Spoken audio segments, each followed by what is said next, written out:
अस्सलाम वालेकुम dear students. आज के लेक्चर में हमने करना है क्लास 9 जनरल मैथ्स, जो कि आर्ट्स ग्रुप की मैथ्स है, और इसकी एक्सरसाइज नंबर 7.4 करने लिए कर लिया। बहुत ही इंपॉर्टेंट चैप्टर है ये, इसलिए इसे लाजमी आपने करना है। 7.4 में हमारे पास क्या कह रहे हैं कि ज्योमेट्रिक्स मीन्स हमने फाइंड आउट करनी है। पहले हमने जो 7.3 में पढ़ा था वो क्या था, अर्थमेटिक्स मीन्स, जिसमें हमने मल्टीप्लाई करना था ये प्लस। जल्दी से सोच के बताएं। अर्थमेटिक्स मीन्स वो होती है जिसकी में हर एक टर्म, जो नया टर्म्स होता है, वो कोई ना कोई एक स्पेसिफिक, कोई ना कोई एक जो फिक्स नंबर होता है उसके ऐड करने से नेक्स्ट टर्म आती है। लेकिन ज्योमेट्रिक्स में इसमें बिल्कुल भी ऐसा नहीं होता। ज्योमेट्रिक्स में इसमें क्या होता है, मल्टीप्लाई करने से आता है। सो इसका कंसेप्ट क्लियर कर दें। अर्थमेटिक्स में जो होता है उसमें हमारे पास नेक्स्ट टर्म आती है इसमें प्लस करने से, और ज्योमेट्रिक्स मीन्स में आती है मल्टीप्लाई करने से। क्लियर। मैंने आपके लिए जो नोट्स बनाए हैं उसमें मैंने इंपॉर्टेंट्स लिख लिया, इसी तरह आपने भी लिखने और अपने पास नोट कर लेना है। 7.4 में हमारे पास क्या कह रहा है, ज्योमेट्रिक सीक्वेंस किसे कहते हैं। ज्योमेट्रिक सीक्वेंस किसे बोलते हैं, every next terms obtain by multiplying a fix number.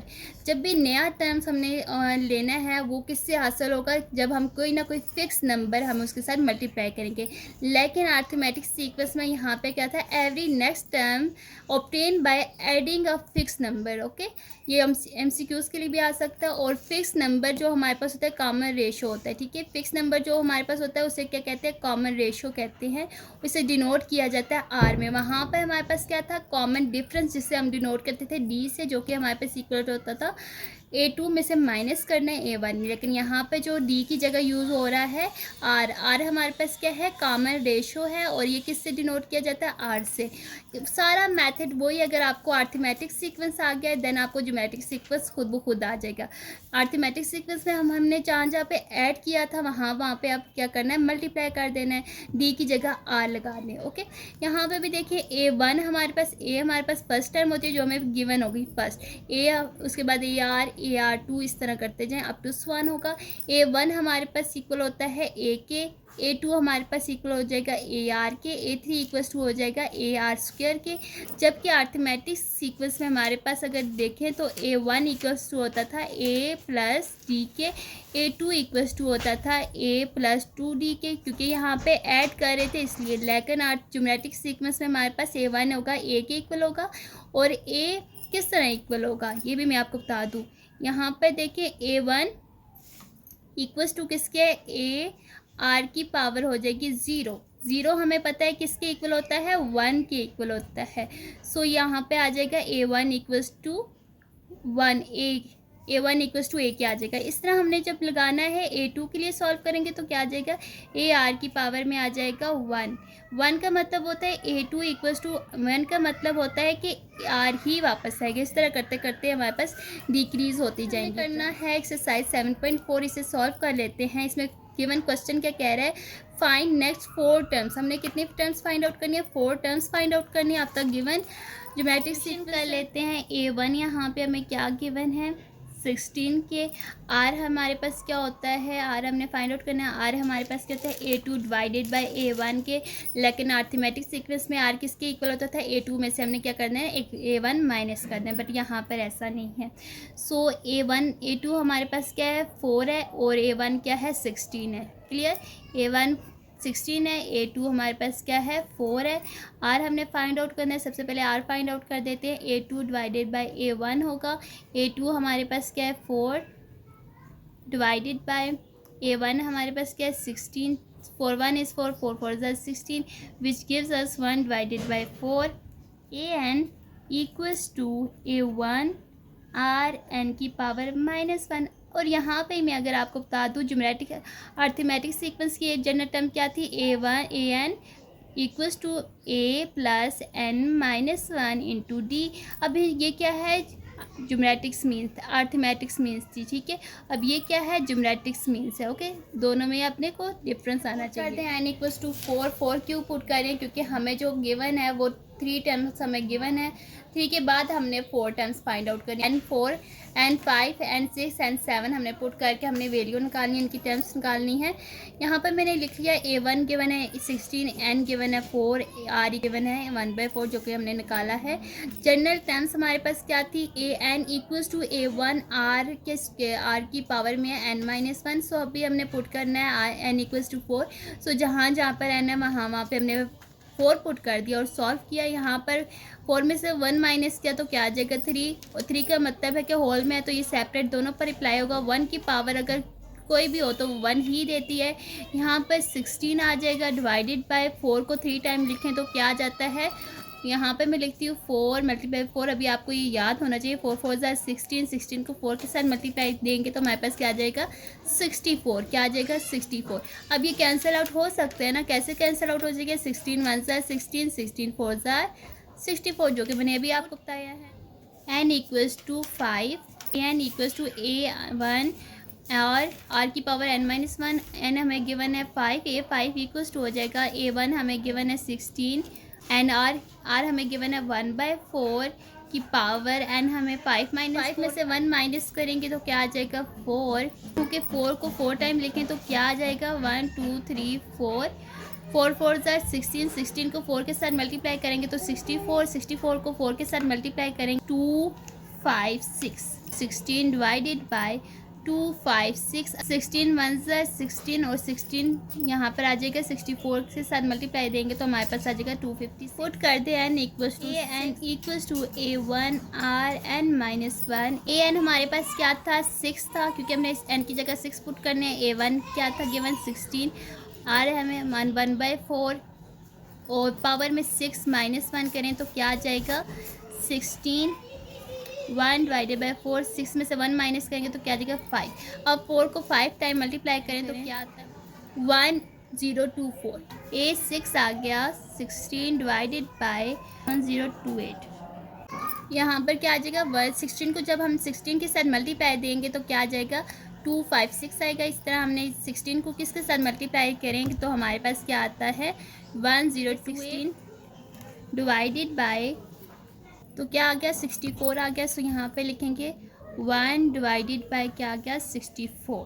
4 time इसकी फाइंड आउट करनी है। Put n equals to 7, n equals to a r इसकी जनरल टर्म है n-1। पुटिंग वैल्यू करें, n की जगह जहाँ जहाँ पर n है वहाँ पे 7 पुट कर दें। a1 है 10, r हमारे पास क्या है 1/4 और n में 7 -1 और a7 इक्वल्स टू आ जाएगा 4 को 6 टाइम मल्टीप्लाई करें तो क्या आता है 16 डिवाइडेड बाय 4096। इसे डिवाइड करें तो क्या आ जाएगा which gives us 256। Next question इसका क्या है, क्वेश्चन नंबर 2 में क्या कह रहा है, हमें 3 टर्म्स दी हुई है, इसका हमने फाइंड आउट करना है। सोल्यूशन कर लेते हैं। सबसे पहले आपको पता होना चाहिए a1 यहाँ पे क्या गिवन है 1 गिवन है, और r हमने क्या फाइंड आउट करना है, r को फाइंड आउट करना है। r क्या होता है a2 में से माइनस कर दे a1 डिवाइड कर दे तो क्या होता है, यहाँ पर a2 हमारे पास क्या है a2 है 1 डिवाइडेड बाई 3 के। सो पुट करें r equals to a2 divided by a1। a2 आ गया 1 divided by 3 divided by a1 आ गया 1 डिवाइड के नीचे तो 1/3 ही r आ जाएगा। लिख सकते हो GSP लिख सकते हो, वो क्या आती है an इक्वल्स टू हो जाएगा a1 r की पावर n-1। सो अब हमने जो नेक्स्ट टर्म फाइंड आउट करनी है 1 2 3 टर्म्स हमें गिवन है 4 5 6 7 हमने फाइंड आउट करनी है, वही मेथड यूज़ होगा। n इक्वल्स टू सबसे पहले पुट करेंगे n equals to 4, then put करेंगे n इक्वल्स टू 5 एंड फिर n equals to 6 and n equals to 7, क्योंकि 4 टर्म्स, अगर हमें कहते हैं 2 टर्म्स फाइंड आउट करनी है 4 या 5, लेकिन पेपर में इतने लेंथी नहीं आएगा, आपको जस्ट ये कहेंगे 2 टर्म्स आपने फाइंड आउट करनी है। सो पुटिंग वैल्यू कर देते हैं n equals to a1 r की पावर -1/n।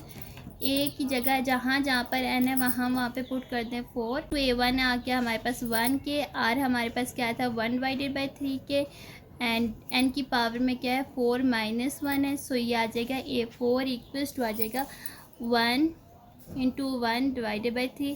4 में से 1 माइनस करेंगे तो क्या आ जाएगा 3 आ जाएगा। 3 अब जब सॉल्व करेंगे तो क्या आ जाएगा 1 डिवाइडेड बाई 3 को 3 टाइम करें तो क्या आ जाता है 1 डिवाइडेड बाई 27 आ जाएगा। इसी तरह हमने पुट कर देना है n इक्वल्स टू पुट कर दें n इक्वल्स टू 5 पुट कर दें तो क्या आ जाएगा a5 इक्वल्स टू आ जाएगा 1 इंटू 1 डिवाइडेड बाई 3। 5 की जगह क्या आ जाएगा 5 माइनस 1 आ जाएगा, तो ये आ जाएगा 1 इंटू 1 डिवाइडेड बाई 3। 5 में से 1 माइनस करें तो क्या आ जाएगा 4, इसका मतलब है 1 डिवाइडेड बाई 3 की पावर में 4 आ जाएगा।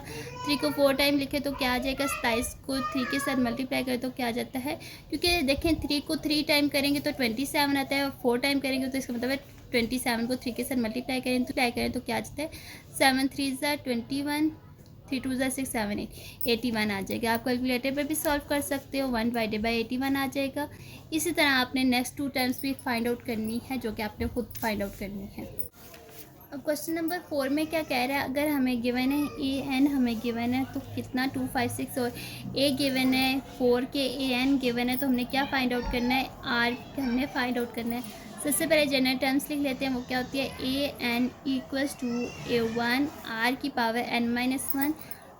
सो आर हमने फाइंड आउट करना है, तो ए एन आ जाएगा 256 के 256 इक्वल्स टू ए वन आ गया 4 इंटू आर हमने फाइंड आउट करना है, एन हमारे पास आ गया 2 माइनस 1 करेंगे तो क्या आ जाएगा 256 इक्वल्स टू 4, आर की पावर 2 में से 1 माइनस करेंगे तो 1 ही आ जाएगा। 256 इक्वल्स टू 4, आर की पावर 1 हो तो ये हमें क्या देता है, बस क्या है 4 है। ओके, तो यहाँ पे भी 4 आ जाएगा, 4 में से 1 माइनस करेंगे तो क्या आ जाएगा 3, तो आर की पावर क्या आ गई 3। अब यहाँ पे क्योंकि हमने आर की वैल्यू फाइंड आउट करनी है तो 4 बोथ साइड जाके डिवाइड हो जाएगा, यहाँ से कैंसिल आउट हो जाएगा, इसे मैं लिख सकती हूँ आर की क्यूब इक्वल्स टू हो जाएगा 256 डिवाइडेड बाई 4 के 4 6 24 हो जाएगा, 1 इधर चला जाएगा और 4 को किसके साथ मल्टीप्लाई करते हैं 4 4 16 होता है। सो आ जाएगा आर इक्वल्स टू आर की क्यूब इक्वल्स टू आ जाएगा 64। अब 64 किसका परफेक्ट स्क्वायर, 4 1 इज़ 4 हो जाएगा, 2 4 के साथ जाएगा तो ये हो जाएगा 24, 2 6 24 हो जाएगा, 4 4 16 हो जाएगा और 4 1 इज़ 4 हो जाएगा। ठीक है, इस तरह सॉल्व कर लें तो मैं लिख सकती हूँ इसको किस तरह, आर की क्यूब इंटू 4 की क्यूब लिख सकती हूँ इसे।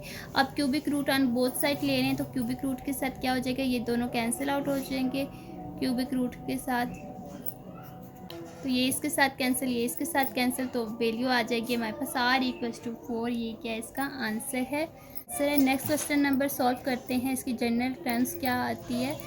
जनरल टर्म्स अभी आपको आनी चाहिए, a n equals to a one r n minus one है, ये फाइंड आउट करना है। ए एन पुट कर दे, क्या आता है 192 इक्वल्स टू आ जाएगा ए वन, ये तो हमने फाइंड आउट करना है, ए एज इट इज़ आएगा, आर की जगह 2 आ जाएगा, एन की जगह 7 माइनस 1 आ जाएगा, 192 इक्वल्स टू आ जाएगा ए इंटू 2, 7 में से 1 माइनस करेंगे तो क्या आ जाएगा 6, 192 इक्वल्स टू आ जाएगा ए 2 की power 6 time 64, a equals to 192, ये बोर्ड साइड डिवाइड हो जाएगा 64, तो क्या आंसर आ जाएगा विच गिव्स अस 3, तो क्या आंसर आ जाएगा इसका 3। तो आंसर क्या आ जाएगा, ए हमारे पास क्या आ गया 3, तो ये इसका आंसर है। तो नेक्स्ट क्वेश्चन नंबर 6 में क्या कह रहे हैं, ए हमें गिवन है 3 के, आर गिवन है 1/2 के एंड एन गिवन है 7 के, हमने जो फाइंड आउट करना है ए एन फाइंड आउट करना है। तो जनरल टर्म्स क्या होती है, a n equals to a 1 r की पावर एन माइनस 1, ये किसकी जनरल टर्म्स है, ज्योमेट्रिक सीक्वेंस की, किसकी अरिथमेटिक सीक्वेंस की क्या होती है, a n equals to a plus into n minus 1 into d हमारे पास होता है कॉमन डिफरेंस होता है, और आर यहाँ पे क्या है कॉमन रेशियो।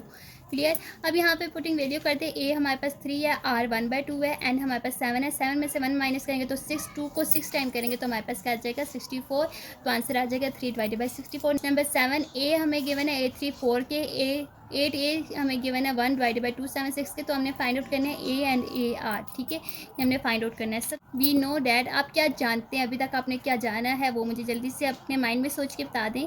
हमने ये जाना है कि हमारे पास ए एन जो जनरल टर्म्स होती है वो किसकी इक्वल होती है n-1 के। फॉर A3 इक्वल्स टू 4 के लिए सॉल्व करें तो क्या आ जाएगा, यहाँ पे क्या A3 इक्वल्स टू आ जाएगा A1, तो एज इट इज़ आ जाएगा आर, एन की जगह क्या आ जाएगा 4-1, A3 हमारे पास क्या आता है 4 इक्वल्स टू ए आर, 4 में से 1 माइनस करेंगे तो 3 आ जाएगा, फिर से हम दूसरी तरफ लेके जाएंगे तो क्या आ जाएगा, this implies that 4 minus A R की क्यूब, इसे इक्वेशन 1 का नाम दे दें। बहुत इंपॉर्टेंट क्वेश्चन है बोर्ड एग्जाम के लिए। नेक्स्ट हमने सॉल्व करना है किसके लिए, फॉर 8a के लिए, ठीक है। 8a में क्या गिवन है, इक्वल्स टू 1 डिवाइडेड बाई 2 7। अब मैं क्यों इनके लिए सॉल्व करें, क्योंकि यहाँ पे मुझे n की वैल्यू गिव पुट कर देते हैं। 8a इक्वल्स टू हो जाए ARn-1 के 8a ARn क्या गिवन है 8-1 विच गिव्स अस AR 8 में से 1 माइनस करेंगे तो क्या आ जाएगा 7, और यहाँ पे मैं 8 की वैल्यू लगा देती हूँ, वो मैं क्या गिवन थी 1 डिवाइडेड बाय 2 5 6। क्वेश्चन 2 है, क्वेश्चन 2 हमारे पास क्या है, ये डिवाइडिंग बाय क्वेश्चन 2 वन हमारे पास आई थी 4 इक्वल्स टू AR² आई थी, ये क्वेश्चन 1 है। और क्वेश्चन 2 क्या आई थी 1 divided by 2 5 6 equals to AR²। जब इसे डिवाइडिंग बाय क्वेश्चन 2 करेंगे तो AR की 7 डिवाइडेड बाय AR का स्क्वायर इक्वल्स टू आ जाएगा 4 डिवाइडेड बाय, ये क्रॉस मल्टीप्लिकेशन से आया यहाँ पे कैंसिल आउट कर लें तो क्या आ जाएगा हमारे पास R की ये A से कैंसिल, ये इससे कैंसिल आउट होगा तो हमारे पास क्या रह जाएगा R की पावर 5 इक्वल्स टू, अब ये किसके साथ मल्टीप्लाई होता है 4 1 इज़ 4, 4 को जब 60 के साथ मल्टीप्लाई करोगे 6 4 ज़ा 24 और 4 4 ज़ा 16 हो जाएगा, तो क्या आ जाएगा 1 डिवाइडेड बाई 64। यहाँ पर किसकी पावर 5 करें तो हमारे पास 64 आता है। 2 3 ज़ा 6, 2 2 ज़ा 4, 2 1 इज़ 2, 2 6 ज़ा 12 हो जाएगा, 2 6 ज़ा 2 8 ज़ा 16 हो जाएगा, 2 4 ज़ा 8, 2 2 ज़ा 4, 2 1 ज़ा 4, ये 1 2 3 4 5 6 कितने टाइम 6 आ गया। आर की पावर 5 इक्वल्स टू करें 2 की पावर कितने टाइम करें तो हमारे पास आता है 64, लेकिन यहाँ पर तो मैंने आर की वैल्यू फाइंड आउट करनी है तो इसलिए मैंने यहाँ पे 5 लेके आना है। सो मैं इसे लिख सकती हूँ ना 1/2 इंटू 1/2 की power 5, fifth root on both side, fifth root on both side करें तो क्या आ जाएगा आर की पावर 5, यहाँ पे भी 5 क्यूब रूट्स है, ये 1/2 पाई कॉमन आ जाएगा, और यहाँ पे मैंने जब फिफ्थ रूट लिया 2 की पावर 5 के साथ तो ये इसके साथ कैंसिल, ये इसके साथ कैंसिल, तो आंसर आर की इक्वल्स टू आ जाएगा 1/2 मल्टीप्लाई बाय 1/2 ये दे देगा आर इक्वल्स टू आ जाएगा 1/2 2 ज़ा 4, ये इसका क्या आंसर है, आर की वैल्यू आ गई है। इसकी वैल्यू कैसे निकालेंगे, ये जो आर आया है इसे किसी भी इक्वेशन में पुट कर दें तो putting putting r equals to 1/4 in equation 1 put कर दें तो क्या आ जाएगा इक्वेशन 1 में 4 इक्वल्स टू ए आर का स्क्वायर है, 4 इक्वल्स टू ए आर की जगह आ जाएगा 1/4 के स्क्वायर, तो 4 इक्वल्स टू आ जाएगा ए 1 डिवाइडेड बाई आ जाएगा 4 4 ज़ा 16 हो जाता है, और ये दूसरी तरफ जाएगा तो मल्टीप्लाई हो जाएगा, तो क्या आंसर आ जाएगा 4 मल्टीप्लाई बाय 16 इक्वल्स टू 8 हो जाएगा। 16 को 4 के साथ मल्टीप्लाई दें तो क्या आ जाएगा 6 4 24, 2 1 इज़ 2 और 4 5 6 64, तो ए आ जाएगा 64। सो ए की वैल्यू भी आ गई और बी की वैल्यू भी आ गई। नंबर हमने सॉल्व करना है क्वेश्चन नंबर 8 और क्वेश्चन नंबर 9 है। क्वेश्चन नंबर 9 में क्या कह रहा है, इफ़ 2x है एंड 2x प्लस 2 है एंड 20x प्लस 4 है, ये हमें 3 टाइम्स दी हुई हैं, find first 3 conjunctive term. Conjunctive number कहते हैं, कंजक्टिव कहते हैं कि 3 डिजिट या कोई आगे पीछे वाले नंबर्स ही हो, ठीक है, जैसे कि 1 2 3 है, 1 2 3 कंजक्टिव नंबर है, जो आगे पीछे हैं उससे कंजक्टिव टर्म्स कहते हैं या कंजक्टिव नंबर्स कहते हैं। हमने जो फाइंड आउट करना है, दो चीज़ें फाइंड आउट करनी है, एक्स फाइंड आउट करना है और हमने आर फाइंड आउट करना है। आर हमारे पास क्या है, कॉमन रेशियो है। सबसे पहले हमने फाइंड आउट करना है the value of x. Value of x के लिए हैज़ वी नो डैट कि आर हमारे पास क्या होता है, A2 में से डिवाइड कर दें, A2 डिवाइडेड बाई A1 करें तो हमारे पास क्या आता है आर। अब यहाँ पर A2 क्या है, A1 हमारे पास 2x है, A2 हमारे पास 2x प्लस 2 है, A3 हमारे पास क्या है 20x प्लस 4 है। सो सॉल्व करते हैं, A2 डिवाइडेड बाई A1 करेंगे तो हमारे पास क्या आ जाएगा ये, और A3 डिवाइडेड बाई A2 करेंगे तो ये आ जाएगा हमारे पास। इसे सॉल्व करेंगे, क्रॉस मल्टीप्लिकेशन करते हैं, क्रॉस मल्टीप्लिकेशन करें तो 2x plus 2 into 2x plus 2 आ जाएगा। यहाँ पे 2x को मल्टीप्लाई करेंगे 20x प्लस 4 के साथ तो क्या आ जाएगा यहाँ पे, तो यहाँ पे स्क्वायरिंग में आ जाएगा, और यहाँ पे जब मल्टीप्लाई किया तो क्या आ जाएगा 40x स्क्वायर प्लस 8x। यहाँ पे फार्मूला ओपन कर दिया, कौन सा फार्मूला ओपन किया, a प्लस बी का whole square. a plus B का होल स्क्वायर हमने ओपन किया है, a का square plus 2ab plus b का स्क्वायर, ये वाला फार्मूला ओपन किया है तो हमारे पास क्या वैल्यू आ गई -36x स्क्वायर +4 इक्वल्स टू 0। और यहाँ पे क्योंकि +4 है, दूसरी तरफ जाके क्या आ जाएगा, -4 हो गया, क्योंकि मैंने x की वैल्यू फाइंड आउट करनी है। x का स्क्वायर इक्वल्स टू हो जाएगा -4 डिवाइडेड बाई 36, और 9 4 36 होता है। 9 को 4 के साथ मल्टीप्लाई करेंगे तो हमारे पास क्या आ जाएगा, 36। अब क्योंकि यहाँ पे स्क्वायर है, हमें तो स्क्वायर में नहीं, हमें तो x की वैल्यू चाहिए ना, इसलिए x को स्क्वायर को ख़त्म करने के लिए करेंगे taking square root on both side, taking square root या under root on both side. तो क्या आ जाएगा, ये कैंसिल आउट हो जाएंगे और प्लस माइनस दो वैल्यू देंगे, एक पॉजिटिव में एक नेगेटिव में। अंडर रूट में क्या है, 9 परफेक्ट स्क्वायर है किसका, 3 का, 3 3 9 होता है। तो एक वैल्यू हमारे पास आ गई प्लस में, एक वैल्यू आ गई माइनस में, ठीक है। ये तो x की वैल्यू आ गई है, ठीक है। अब हमने जो निकालना है, b में हमें कहा गया था फाइंड कॉमन रेशो, अभी हमने कॉमन रेशो भी फाइंड आउट करनी है। कॉमन रेशो फाइंड आउट करने के लिए सबसे पहले हमें जो टर्म्स है इनमें सब में वैल्यू पुट करनी है। अभी हमने जो वैल्यू आई है x की, वो हमने इस टर्म में पुट करना है। क्यों पुट करना है, क्योंकि हमने जो वैल्यू निकालनी है r की, उसके लिए a2 डिवाइडेड बाई a1 होना चाहिए। क्या, a2 डिवाइडेड बाई a1 या तो a3 डिवाइडेड बाई a2 होना चाहिए। इसके लिए आपके दो मेथड है, जो गिवन आपको दिया हुआ है उससे भी आप निकाल सकते हैं। a2 हमारे पास 2x + 2 डिवाइडेड बाई 2 करें, जैसे कि हमें स्टार्ट में गिवन था। इसमें अगर हम वैल्यू पुट करेंगे तो x की, तो हमारे पास फिर भी r की वैल्यू आ जाएगी, लेकिन मैं आपको इस मेथड से करवाऊंगी। 2x है, 2x में हमने x की वैल्यू फाइंड पुट कर दी, तो क्या आ जाएगा, x हमारे पास है 1/3। ये किसके लिए सॉल्व कर रहे हैं, 1/3 के लिए, ठीक है। तो 2/3 आ जाएगा। इसी तरह हमने 2x + 3 में पुट किया x की वैल्यू, तो क्या आ जाएगा, 8/3 आ जाएगा।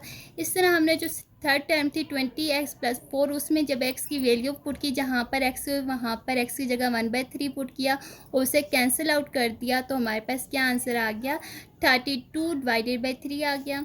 इस तरह हमारे पास जो सीक्वेंस आ गई, वो कौन सी सीक्वेंस आ गई, 2 डिवाइडेड बाई 3, 8 डिवाइडेड बाई 3 और 32 डिवाइडेड बाई 3। अब क्योंकि मैंने r निकालना है, r के लिए क्या होता है, a2 में से डिवाइड कर दो a1, तो क्या आ जाएगा, a2 यहाँ पे क्या है 8 डिवाइडेड बाई 3 और यहाँ पर a1 क्या है 2 डिवाइडेड बाई 3। डिवाइड है तो नेक्स्ट टाइम में हमारे पास मल्टीप्लाई में चला जाएगा, और मल्टीप्लाई में जब चेंज होता है डिनोमिनेटर ऊपर और नोमिनेटर नीचे आ जाता है। सो यहाँ पर 3 ऊपर चला जाएगा और 2 नीचे आ जाएगा, तो ये कैंसिल आउट होके देंगे 2 1 is 2, 2 4 are 8 और ये 3 3 के साथ कैंसिल आउट हो जाएगा, तो r हमारे पास क्या आ जाएगा, 4। क्लियर, ये r आ गया। जब हमारे पास x की वैल्यू होगी 1/3 पॉजिटिव वैल्यू होगी, तब हमारे पास r की वैल्यू क्या आती है, 4। इस तरह अगर हमारे पास नेगेटिव x की वैल्यू जो होती है नेगेटिव, ये लॉन्ग क्वेश्चन में के लिए इंपॉर्टेंट है, इसलिए ये लॉन्ग क्वेश्चन है। x की वैल्यू अगर हमारे पास होती है -1/3, तो देन क्या होगा, अब जो वैल्यू जहाँ पे हमने 1/3 पुट किया था, वहाँ पर अब -1/3 पुट करेंगे।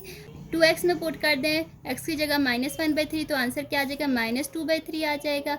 इसी तरह अगर 2x + 2 में पुट करेंगे तो क्या आंसर आ जाएगा, 4 डिवाइडेड बाई 3 आंसर आ जाएगा कटिंग करके। इसी तरह नेक्स्ट टाइम मैं नहीं फाइंड आउट करती, क्योंकि मैंने दो ही टाइम फाइंड आउट करनी है, a2 डिवाइडेड बाई a1, इसलिए मैंने दो टाइम फाइंड आउट कर दी। तो पहली टाइम आ गई -2/3 और सेकंड टाइम आ गई 4 डिवाइडेड बाई 3। अब इसमें से माइनस कर दें, a2 में से माइनस कर दें। अब यहाँ पे a2 क्या है, ये है, और a1 क्या है, ये, तो डिवाइड कर दें। इस तरह भी आप डिवाइड कर सकते हैं। 4 ऊपर चला जाएगा तो हमारे पास आ जाएगा 12 और यहाँ पे 3 2 6 डिवाइडेड बाई 12 हो जाएगा। इस तरह भी कर सकते हैं। दूसरी तरफ ये इजी मेथड है कि 4 डिवाइडेड बाई 3 डिवाइड करेंगे जब -2/3 के साथ, तो नेक्स्ट टाइम में जब डिवाइड चेंज होता है मल्टीप्लाई में, तो नोमिनेटर डिनोमिनेटर नोमिनेटर में चला जाता है कि 3 ऊपर चला जाएगा और 2 नीचे आ जाएगा, और ये कैंसिल आउट हो गए, -2 देंगे। क्लियर, तो आंसर आ गया हमारे पास। जब x = 1/3 होगा तो r हमारे पास क्या आ जाएगा, 4। अगर x हमारे पास -1/3 है तो r हमारे पास क्या आ जाएगा, 4। ये क्वेश्चन यहाँ पे एंड हो गया। नेक्स्ट क्वेश्चन नंबर सॉल्व करते हैं 9, जो कि इस एक्सरसाइज का लास्ट क्वेश्चन है और इम्पॉर्टेंट क्वेश्चन है। Find 3 consecutive numbers. 3 consecutive number हमने फाइंड आउट करने हैं। अगर तो 3 कंसेक्टिव नंबर मतलब 5 6 7 है, तो ये हमारे पास कंसेक्टिव नंबर है। ये अगर होता है 1 8 7 11, ये हमारे पास कंसेक्टिव नंबर नहीं है, क्योंकि इनके दरमियान में बहुत सा गैप आता है। कंसेक्टिव नंबर वो होते हैं जो आगे पीछे के नंबर हों, और जिनका सम करें तो हमारे पास 19 के, और उनका प्रोडक्ट करें तो हमारे पास किसके इक्वल होगा, 216 के। तो फाइंड आउट करते हैं। लेट द 3 नंबर्स, हमारे पास कौन से हैं, लेट कर दिया हमने नंबर कौन सा है, पहला नंबर है ए डिवाइडेड बाई आर, दूसरा नंबर है ए के और तीसरा नंबर है ए आर के। अब हमने क्योंकि सम के लिए सबसे पहले फाइंड आउट कर दिया, सम करेंगे तो इनके दरम्यान में कामे की जगह क्या कर देंगे, सम प्लस कर देंगे, ठीक है, प्लस ऐड कर दो, इक्वल्स टू इनका सम किसके इक्वल है 19 के, इसे इक्वेशन 1 का नाम देते हैं। अब प्रोडक्ट के लिए क्या होगा, प्रोडक्ट कहते हैं मल्टीप्लिकेशन को। अब यहाँ पे जहाँ पे प्लस था वहाँ पे मल्टीप्लाई कर दें और ये किसके इक्वल है 216 के, और इसे इक्वेशन 2 का नाम दे दें। और इसमें से हमने फाइंड आउट करनी है ए की वैल्यू फाइंड आउट कर दें, तो कैसे फाइंड आउट करेंगे, ए के साथ मल्टीप्लाई हो जाएगा तो क्या आ जाएगा ए की क्यूब और आर डिवाइडेड बाई आर आ जाएगा, ये आर इस आर के साथ कैंसिल आउट हो जाएगा और ए की क्यूब इक्वल्स टू आ जाएगा 216 के। क्योंकि हमने ए की वैल्यू निकालनी है इसलिए क्यूब को ख़त्म करने के लिए क्या करेंगे, cubic root on both side का, ये क्यूब इस क्यूब रूट के साथ खत्म हो जाएगा और ये किसका परफेक्ट क्यूब है, ये 6 का परफेक्ट क्यूब है। क्योंकि 6 को 3 टाइम मल्टीप्लाई करें तो 216 आता है, 6 इज 36, 36 को 6 से साथ मल्टीप्लाई करेंगे तो क्या आ जाएगा 216। तो ए की वैल्यू हमारे पास क्या आ गई 6 आ गई। ये तो हमारे पास क्या आ गया, एक कंसेक्टिव नंबर आ गया, एक वस्तु क्या आ गया 6, ये हमारे पास एक नंबर आ गया। अब हमने दूसरा नंबर फाइंड आउट करना है, उसके लिए फ्रॉम इक्वेशन 1 की तरफ जाएंगे, फ्रॉम इक्वेशन 1। इक्वेशन 1 में क्या कह रहा है कि ऐड इनका सम करें तो हमारे पास क्या आ जाएगा 19 के, तो सम करें 6 divided by R plus 6 R करें तो क्या आ जाएगा